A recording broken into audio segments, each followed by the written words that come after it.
about persistent air leak. It's one of the problems that keeps patients in the hospitals for a long time. So we'll spend some time on it. So we care about this problem because it puts patients in the hospital for a long time. Also, it has high morbidity and mortality, especially in patients on the vent. This is my presentation outline. I'll touch base on some definitions, epidemiology of the air leak, risk factors for its classifications and complications. And then at the end, I will spend the most of the time I'll spend on the treatment options from pulmonary standpoint. Let's just pick on our brains here. True or false? Large bore chest tube is better than pigtail catheter in terms of successful lung re-expansion and duration of drainage in pneumothorax. True or false? Correct. Placing chest tube to suction in patients with air leak is better than water seal in terms of resolution of the false. Correct. All right, so I'll start with definitions. Alveolar fistula is connection between the peripheral airways, the peripheral part of the, like at the alveolar level, and the pleura. However, bronchopleural fistula is connection between the central airways and the pleural space, and actually that difference is important in terms of treatment whenever you want to treat. And when we say persistent air leak, that means at least 5 days of air leak. Patient with chest tube in, and you're continuously seeing the air leak is going. This problem is actually mainly studied in patients on the mechanical ventilation or post-surgical patients. However, there are actually some reports here and there on other cases, but that's the main data on the post-surgical and the patients on mechanical ventilation. In a single center study, it's 2.2% of overall 1,700 patients on mechanical ventilation.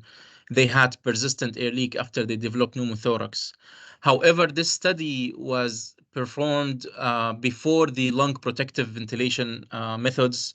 And also in that study, they defined the air leak to be 24 hours.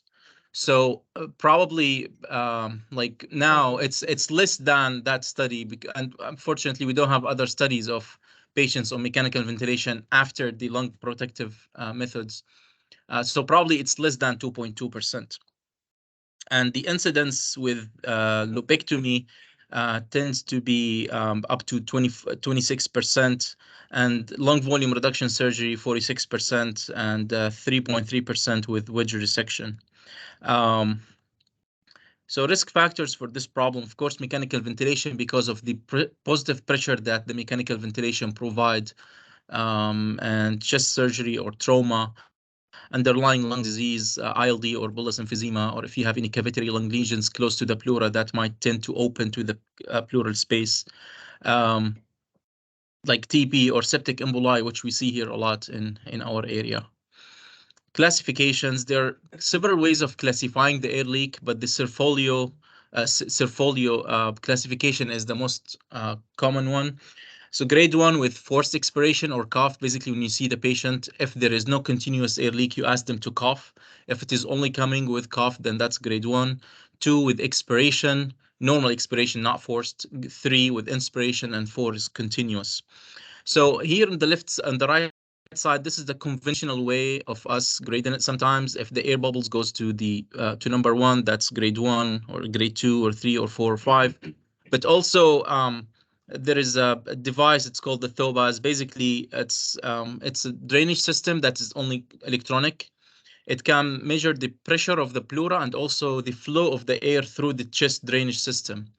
And it has been said in the literature that once you have drainage of 20 cc's or low or less than that, that makes it safe to take out the chest tube. And also there are some there are a few studies on that it was earlier to take the chest tube out when they use the electronic drainage system, because you have numbers and you can track the numbers. But it's, of course, it's more expensive, and it's this way here is the conventional way of grading it is actually more cost effective. Complications, of course, pneumonia and empyema, increased ICU admissions and increased length of stay in the hospital, significant mortality, especially in patients mechanical ventilation. Um, Treatment guidelines. This guidelines, by the way, is for spontaneous pneumothorax. It's not for someone with air leak. But unfortunately, we don't have guidelines to treat persistent air leak. It's all studies, but there is no guidelines.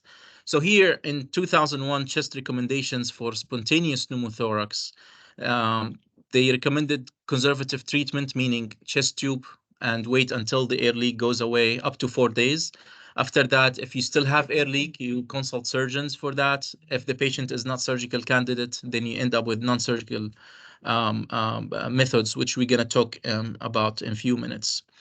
In 2010, the British guidelines, they're kind of the same, but they added actually one-way valve in their recommendation at that time.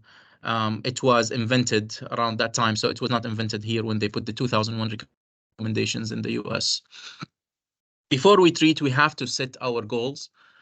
Basically, maintaining oxygenation and ventilation is our primary goal. Should be always all the time. Decrease or resolve of the air leak is can be achieved as well. Lung expansion, minimize the morbidity and decrease hospital stays, and prevent future episodes. Now, before we go into interventional stuff, we can discuss what can we do for someone in the ICU who has pneumothorax with air leak. We can actually do conservative measures like lower the PEEP, shorten the inspiratory time, and if you can extubate the patient, that's actually the best thing to do in patients on mechanical ventilation. And of course, low tidal volume is always the best in these situations. Water seal seems to be superior than wall suction in terms of stopping the air leak and after pulmonary section in patients after pulmonary section, and that's actually quoted from a study. It's cited down there. What is it? Why short inspiratory time? What's the relation? To decrease the flow. So you want to decrease the flow. So when you, am I correct, Dr. Jasmine? When you do decrease the flow, when you decrease the inspiratory time, basically. That's mean high flow. Yeah, that's usually a short time increasing the flow because you try to give the same volume over a shorter period of time. At least if the flow is the issue. Yeah. And you always can use Heimlich valve. In some studies, I'll show some studies on Heimlich valve and when to use them. That actually proven that it reduced hospital stays in patients that some patients, they request to go home even with chest tube and they don't want to do any interventions. So Heimlich valve sometimes actually might be a good conservative management. We'll start with the methods here. So we'll start with chemical pleurodesis. Basically, it needs full lung expansion before you use it. You cannot use it on someone who has continuous air leak with non-full lung expansion on the X-ray. And also you need this method, you use it in non-surgical patients, basically those patients who are with multiple medical comorbidities and you cannot treat them with surgery, especially in spontaneous pneumothorax. You can use multiple agents. Talc and doxycycline are the most common one these days, but in the past they used to use tetracycline, and also in some areas they use like mixture of bacteria that they injected. Basically, your goal here is to induce inflammation between the visceral and the parietal pleura, so you can induce pleurodesis by inducing inflammation, so they can adhere, they can fuse to each other. Most common complication is chest pain when you inject it, and sometimes it take up to a few hours after that. That's why we inject lidocaine with it. Fever, lung injury, mainly ARDS, and empyema. Actually, empyema, it's like a sword with two edges. Like you need to induce sometimes empyema might work in your favor to induce the pleurodesis. You need these two layers to stick to each other. So sometimes empyema might be a good thing, but you need to still treat it with antibiotics and drainage. Back to the lung injury, it depends if you're using talc. It depends on how big the particles of the talc In the past, they used to use small particles, so they diffuse through the visceral pleura and they affect the lung.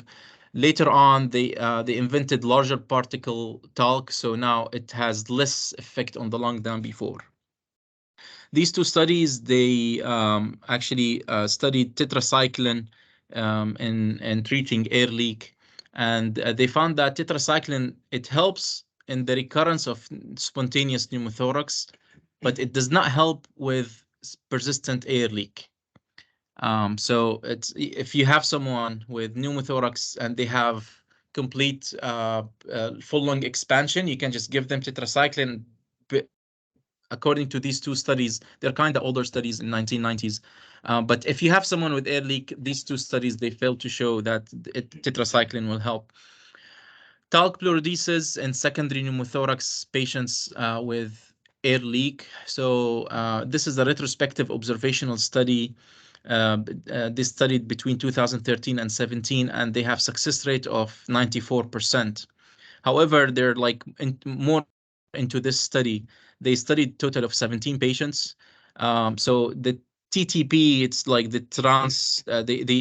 thoracoscopic talc poudrage. Basically, they give it to 11 patients surgically, and the TSP is the like chest tube talc slurry. They give it to 6 patients. Now, the talc poudrage, so, like the one that's given surgically, it has better days, like in the hospital, 23 days versus 37 days. However, it was not like very significant. And days of drainage was significant, actually 6 days versus 12 days. The complications in general was more in the chest tube talc slurry versus the surgical talc poudrage. However, like that's the overall complications. However, the like when you look at them like one by one, you don't find that there is actually a big difference between them. Another method is autologous blood batch. Basically, it has 93% success rate, and I will mention a few studies on that. Basically, take 50 to 200 cc or 1 to 2 ml per kg venous blood, and then you inject it in the chest tube. You either clamp it after that or elevate it. Now, there were actually a few studies on should we clamp or elevate, because a few people, they were worried about coagulation of the blood in the tube system, and that might not give the chance of the air inside the chest to go out.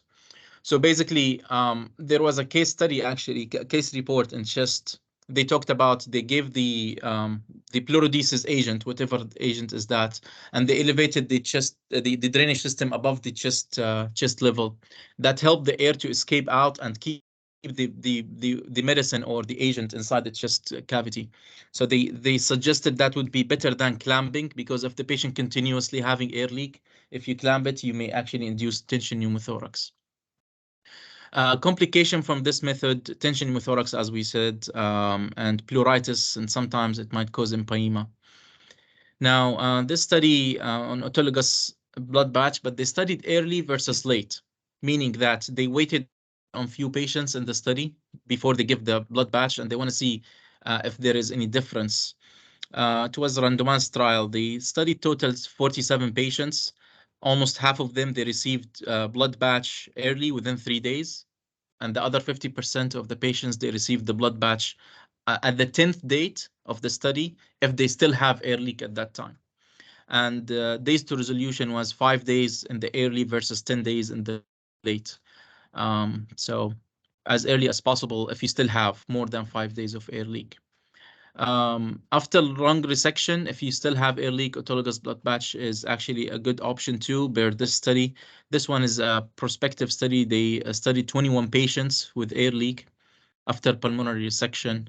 81% of them, they successfully had resolution of air leak within 24 hours. The 19% of the patients, they received the second blood batch within 12 hours if they still have air leak after the first blood batch. And the success rate was 100% within giving the blood batch. Blood batch pleurodesis for management of persistent air leak after secondary spontaneous pneumothorax. So in this study, they're more specific about which patient population. So in this study, they studied 46 patients with air leak, and their success rate was 71%.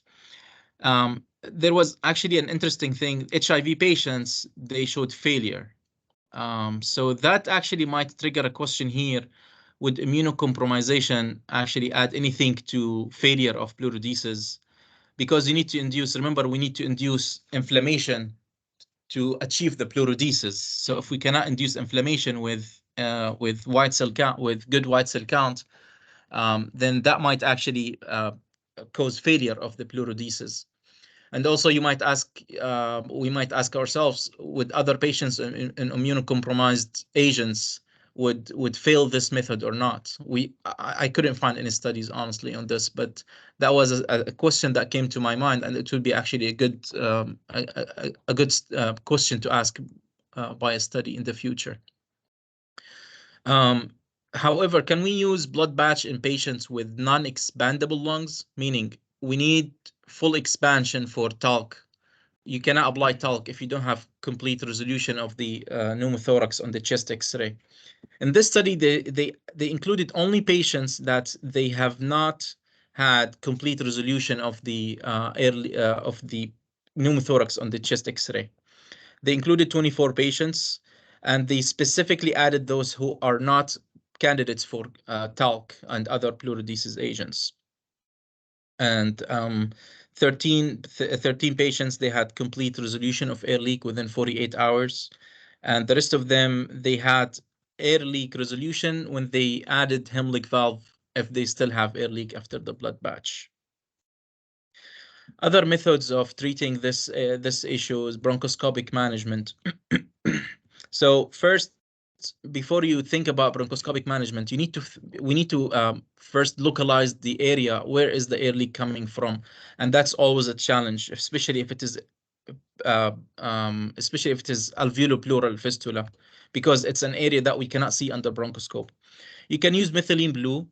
Basically, you go to the area that you may think that it's leaking, and you inject methylene blue through the bronchoscope, and you look at the chest tube container, see if the methylene blue is coming out. Then that means that it is coming from that segment that you injected the methylene blue at. Or you can do it retrograde. Basically, you inject the methylene blue through the chest tube, and then you observe from the bronchoscope and see which segment the methylene blue is coming from. There was a study on ventilation scintigraphy. You basically ask the patient to inhale an agent that is radio labeled, and then you take a picture, and then you see where is that leak is located at.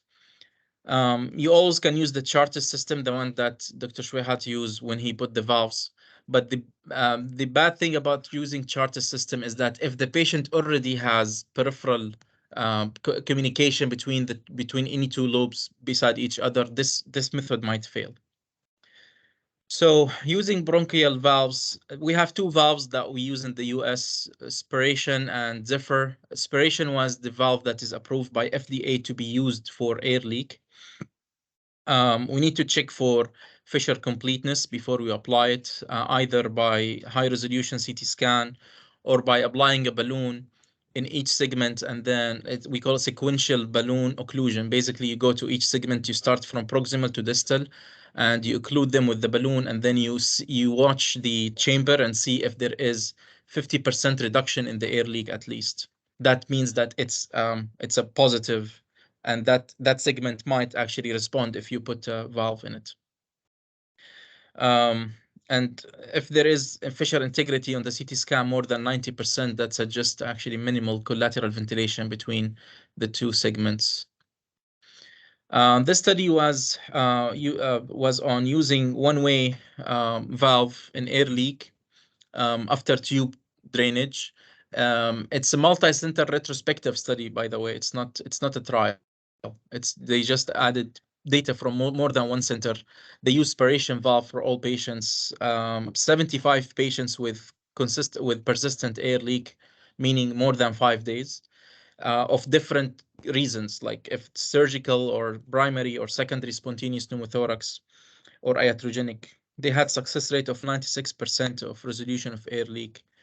And the mean days to resolution, the best was with primary, excuse me, with primary pneumothorax was close to 0. And the worst was with 15 days with secondary spontaneous pneumothorax, because here you have a pathology working against you. So, but still, those patients, they achieved complete resolution after that period.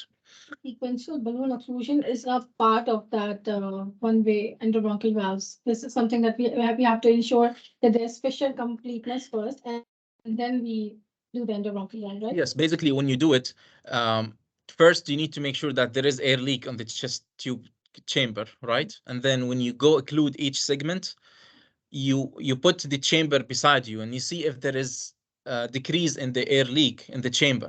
That means that that area you're occluding now with the balloon, it's the one that's leaking air.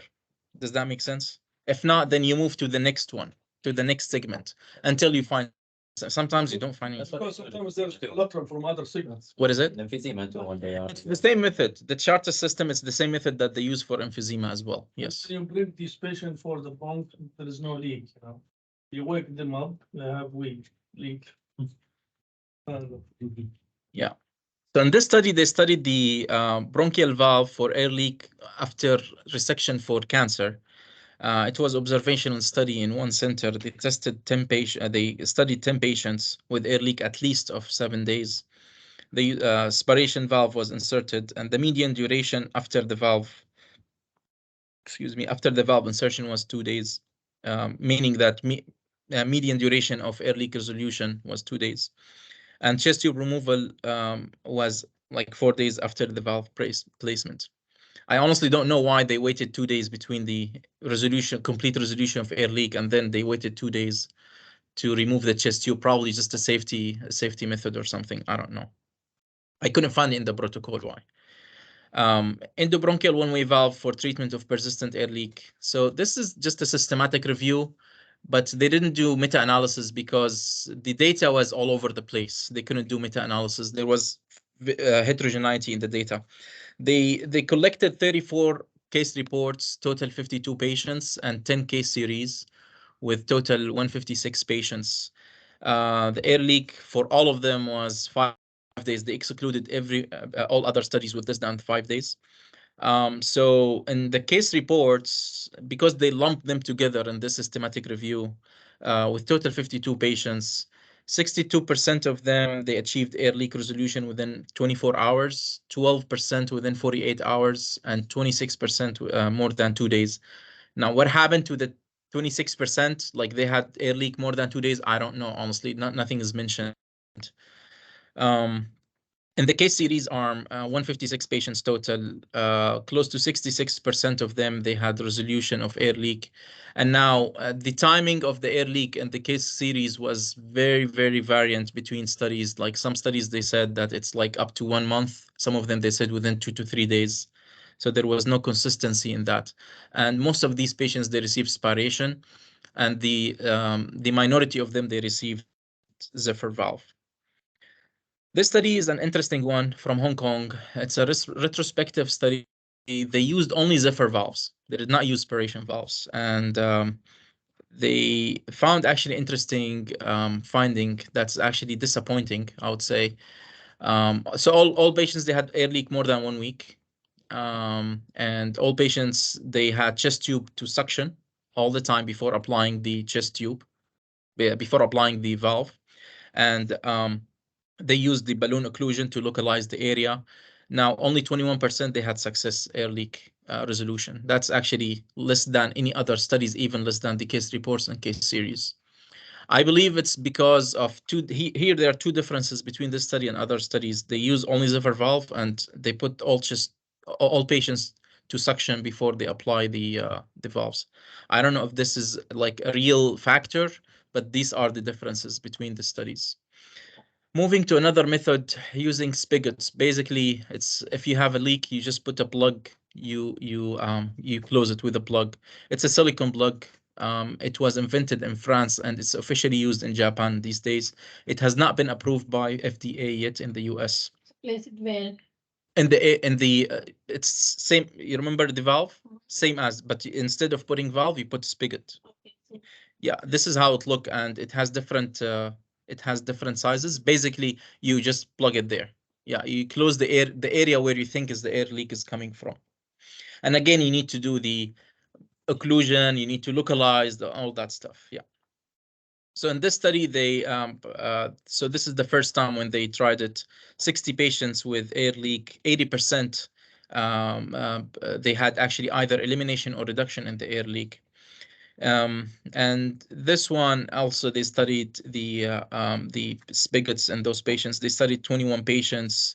29% they had complete resolution, and 57% they either had to have more spigots or they had to have another method of pleurodesis, like chemical or blood batch. In this study, actually, they compared more than one arm, actually 3 arms together.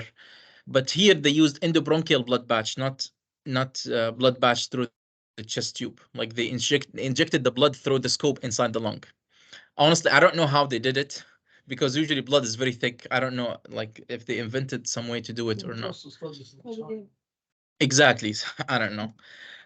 So it was prospective trial over 2 years. They compared chest tube drainage, which is the conservative method, versus blood batch versus spigots. They studied 50 patients in each arm with air leak more than 7 days.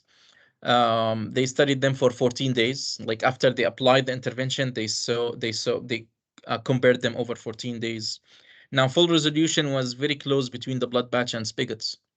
That means that you don't have to be an interventional pulmonologist to treat this problem per this trial. Actually, you still can do it as a like I mean, any pulmonologist can do it, right? With less resources. Chest tube, of course, was the least to have resolution of air leak. Now, time to air leak was also very close between the blood batch and the spigots, and it was a little bit more in the chest tube. Unfortunately, some of 8% of the patients who put the spigots, they have displacement, meaning some of them they cupped it up or it was actually dislodged inside the lung. This table actually summarizes other methods that you can use the bronchoscope for other than the valve. So I lumped them together because just to avoid confusion. So we talked about the spigots, and in some studies they combine spigots and blood batch. The Amplatzer, this is like an occluder. I will actually put a picture for it in the next slide. It's for the bronchopleural fistula, not for the alveolopleural fistula, because you need to see where you're putting your occluder at. It's like an occluder that it's like a plug, but it's not for a segment. It's not for an airway. It's like anywhere you can put it. There is a specific way of doing it. You need to dilate the area, and it's actually like, for me, it doesn't sound good because you already have an opening there. You don't want to dilate it more to put something in it. But it does have actually 82% of success in the studies. Metallic stents, sometimes you can put them, but you need rigid scope for it. Now, metallic stents, usually they don't like them because they induce inflammation and they cause more granulation tissue. But you can use that to your favor, because you need to induce granulation tissue so that opening close with you later on. Tissue adhesives, basically they use this substance. It's cyanoacrylates. You can actually put it through flexible bronchoscope, and basically it goes like it just close that area with injecting that material. There are other agents called hemostatic agents, fibrin glue or hydrogel. For the fibrin glue, you need to use rigid bronchoscope, and honestly, I don't know why exactly rigid bronchoscope for this, and this one you can use flexible. But anyways, the hydrogel has better success rate, 86%.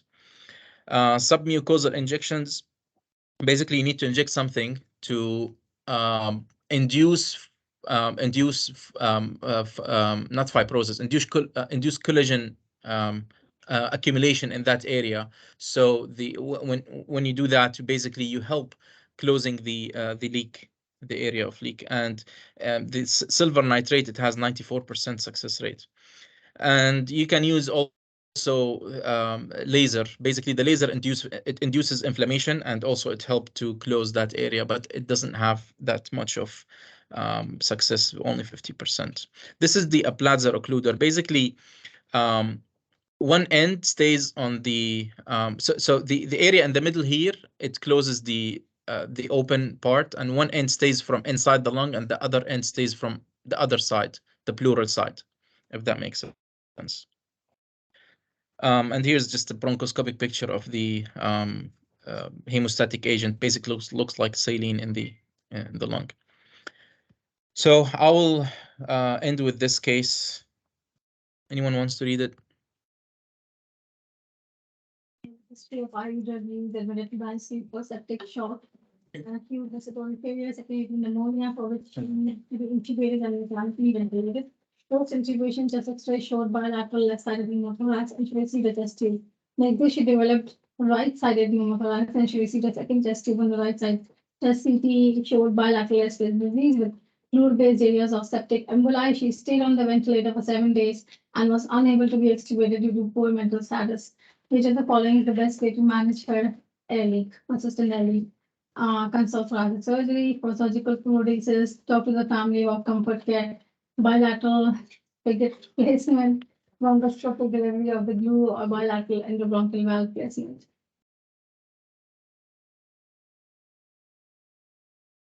More than 4 days. Yeah, it's 7 days. Yes, she has been on the vent for 7 days with air leak. I like B. Is your one is B? Yeah. To be honest with you, when I tried to answer this question, I put B. It's by the way, it's not from Maxab. It's not from Maxab. No, it's So I'm next just, time- I'm Yeah. just joking about I like B, just Give her big comfort or comfort. Yeah. Yes. Two is Yeah. always- Exactly. Yeah, but the So problem- basically here, the trick of this question is that you need to look why this exactly infection, right? So you need to help draining the infection. So spigots, they don't help because you close that area. So basically, you may induce So with four of exactly, one, you need 30. and the glue exactly.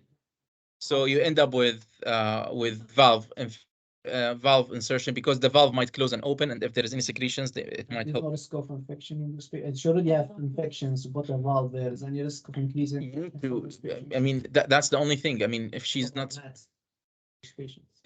surgical candidate because she's in septic shock. Yeah. no, Exactly. let's talk about real life, If you are having a patient, if you if you're having a patient, no, this I don't think this question would be border question. You know why? Because this is very ambiguous question. Yeah. Everything except, I mean, there is something which is clearly out. The- C and D is very clearly out. Okay. Yeah. But A is okay. I mean, Still- what's still still yeah, valid, yeah. yeah. And comfort care is okay. I'm serious now. It's Yeah. just now why I'm telling you this in the boards, they do not bring you question with ambiguous Gray answers. area. Yeah. Gray area. This is very great. Now, E. If you put a valve in a patient who is like this is a good choice, But what's the chance that she will be hemodynamically compensating Yeah. and die? Then you're done. Yeah. Because if she gets an pneumothorax or anything, mechanical. Now let's talk about. Because she's still incubated and high risk. Yeah, exactly. Now, if you may put her at high risk Risk. of even dying. you Yeah. know. So this is why I'm telling you it's very ambiguous question. Honestly, I didn't get it from Maxab. I got it from other source. That's why. Even the blood, Yeah, this- it's even not the Maxab. blood test, I mean, this infections could happen by EMA down the road. She needs cardiothoracic with this pleurodesis. Now, if she is a the best in this condition, if she's surgical candidate, it's better. Yeah. This is Yeah. the best. Go in, lean up, see what's going on, see what you can pick up, see everything. An necrotic area can be cleaned, Mhm. whatever. But she's not the ideal candidate. Yeah. This is why E is okay, but at the same time, you need to. It's not your best option, but It's not my best Yeah, option. yeah. We have one in St. Mary, room 9. She The died. bronchial valve. Yeah, If you put a valve, It is. and the problem is this, the valve is especially in these patients, Persistent. is very, very likely to cause some hemodynamic compromise. Very likely. So you need to be prepared. Do we have a space for hemodynamic compromise in this patient? No. Yeah. This is how I would do it. Yep. I would take E just because it's Mhm. kind of, it's not the real life one, Right. but it's the least, the least exactly. So this algorithm is from up to date. It's very long one. So I actually split it in two. So we start from the left side. If patient with air leak more than 5 days, if it's spontaneous pneumothorax and the patient is surgical candidate, just send them to surgery. Of course, not from the first time. I mean, if it is recurrent. If it is the first time and the patient has the resolution of the pneumothorax, it's primary spontaneous pneumothorax, you don't have to send them for surgery. If it's primary, not from first time. Yeah, If but- it's secondary. If it is secondary, then you apply conservative management first. You basically, if the patient on mechanical ventilation, Different treatment. yes. So if this conservative management didn't work, meaning that you minimize the PEEP, you try the lung protective ventilation methods of the patient on mechanical ventilation, chest tube drainage, and if still air leak is not resolving, then you consider if this patient is fit for other interventions like bronchoscopic or non-bronchoscopic. Ideally, if the patient has full expansion of the lung, then you go ahead and do the pleurodesis either with talc or blood batch. But if the patient still has air leak with no full recovery of the air leak, then you think about bronchoscopic management or advanced management if the patient is surgical candidate. If the patient is not surgical candidate, then you always think about alternatives. When do you treat primary pneumothorax, spontaneous pneumothorax, right away if the patient is, I mean, usually in primary pneumothorax, you don't do final treatment in the first one. You just see if they resolve, you're done. But there is a conditions where you have to treat it right away with the pleurodesis. Right away. You mean definitive treatment? Either you go up or go down. Yeah, Definitive exactly. treatment. Definitely. If the patient works in, if the patient works in pilot, yeah. Any high risk occupation, Yeah. especially Fine. if you are a pilot, Yeah. if you're a diver, or if you are, I have a patient, young patient, I sent him to he's not diver, but he's school. Constipation. I cannot let 50 kids go with him driving, around, This is very high risk, Yeah. I mean, if something happens, if he wants to die, he can die, but he cannot bring 50 kids, school kids That's with right, him yeah. and death, Even if it's not risky, but this is just the position he's at is very risky, But the diving or so any change, people with you have to find do it from the unless they want to give their job up. This is the other option. If they don't want it and they can just say, okay, I'm gonna not do it. That's okay. Mhm. That's it, actually. Thank you, guys. Thank you. Okay. Well done. Do you guys know And how the the problem blood was batch is with done? Non-surgical pleurodesis, how For the clamp. how to make sure you bring these fluid to each other. X-ray. Yeah, there is actually failure. Because there is only space. Because if they are not approximate to each other, Yeah. the non-surgical, it's. Then yeah. Now, Now you can use blood batch. the blood batch. Oh, Done. it's Done.